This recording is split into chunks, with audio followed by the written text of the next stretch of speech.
Alright folks, welcome to part 2. Next up we had a triple threat match to decide the number 1 contender for the US title, which I like in theory. I think there should be more competition around the second tier titles, and I think that there should be more people involved. Triple threat matches are good, I like them, I don't feel like we see them often enough. And on paper this should have been pretty acceptable. We had Matt Hardy, who I've made clear before I don't like. I don't think he's good. But we also had Kofi Kingston and William Regal.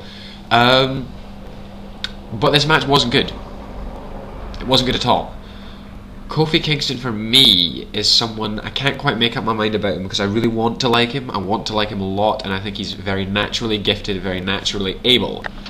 But he's very sloppy.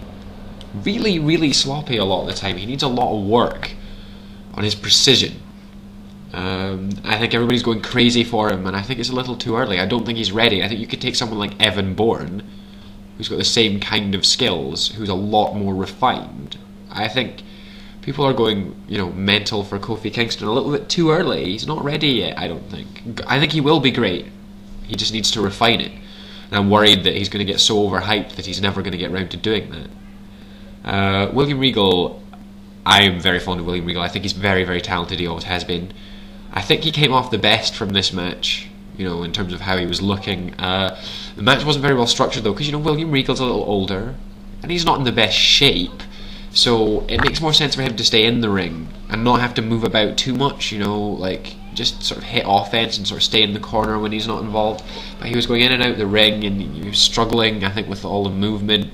So it wasn't very well put together. Matt Hardy was mostly a non-entity for the match. Hit no decent offense, nothing interesting. Couple of side effects, one of which looked really good because Kofi Kingston is able to sort of leap up and make it look cool.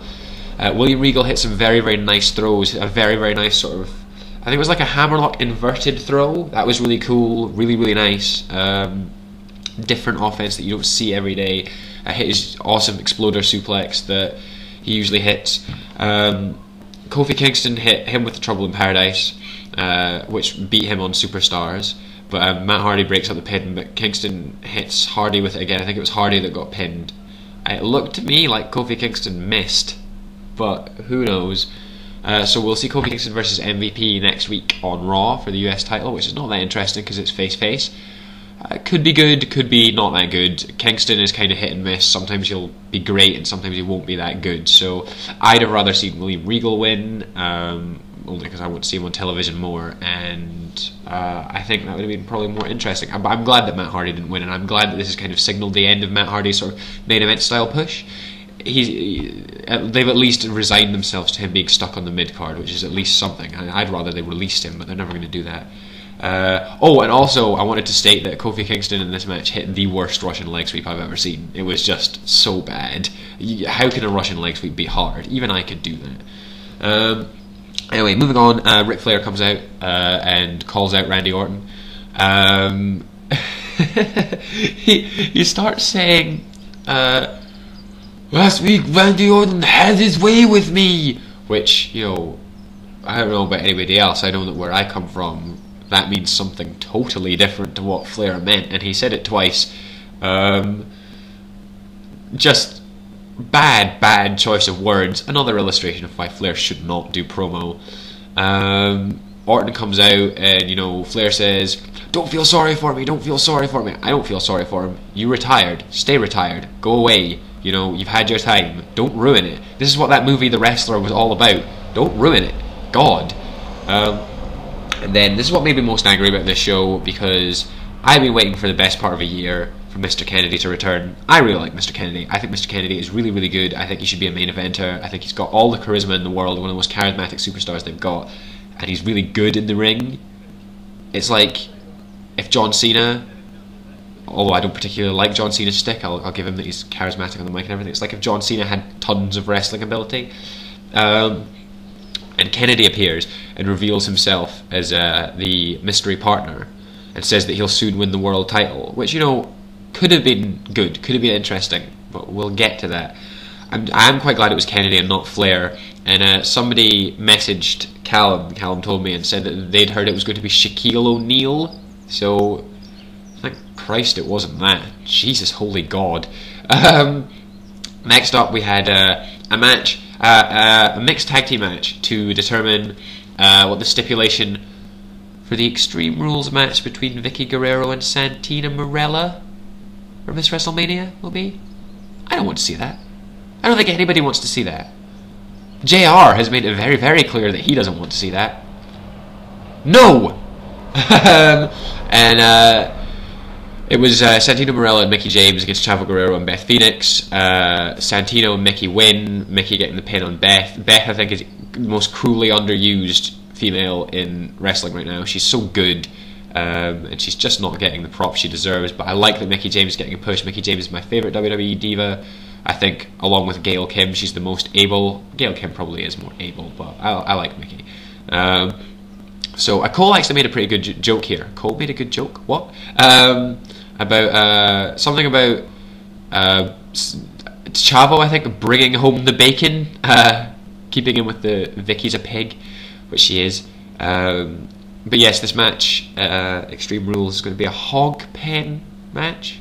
What the fuck is a hog pen match?